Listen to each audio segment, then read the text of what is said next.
I'm Sumayya Vally and I'm the architect of the 20th Serpentine Pavilion. Counterspace is a design research practice based in Johannesburg, and we're focused on finding design form and design expression which brings together a multitude of voices from across the African continent and beyond. The idea for the pavilion originally came about because I was really interested in being able to express stories of place and stories of migration across London. London is a place of extreme hybridity. Everyone is kind of an insider and an outsider. We all embody that condition in different ways.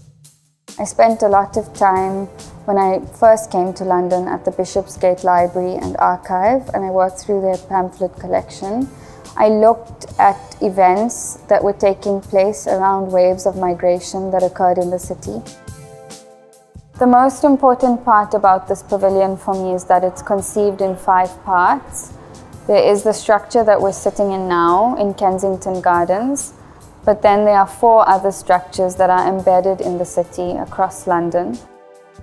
There is a stage set at the Tabernacle in Notting Hill, the headquarters for the Notting Hill Carnival.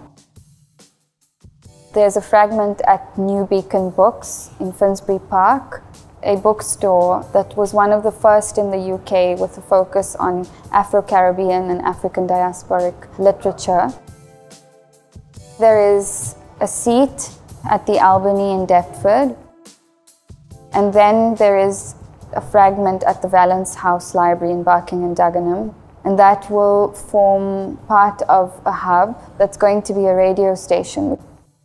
These spaces are also really important in how they function for communities, that people take care of each other's children, that women come together. Within all of these structures of gathering, there are moments of intimacy and exchange, there are moments for one-to-one conversation, but also the pavilion comes together to form a set of larger gatherings. I hope that when people come to this pavilion, that they'll feel the spirit of generosity that's embodied in so many of these places. As a response to COVID, I was struck by the generosity of bodies who actively hold these spaces. And so Support Structures for Support Structures was born to support up to 10 artists a year working at the intersection of art and ecology, art and social justice, and art and the archive, through funding, but also through mentorship and skills support. It really feels like a triumph to know that this pavilion has become a shared platform for so many voices to come together, and this pavilion is very much about embedding itself in London and about being able to fold London into the pavilion and the pavilion back out into London, and that was something that was at the heart of the intent of this pavilion from the very beginning.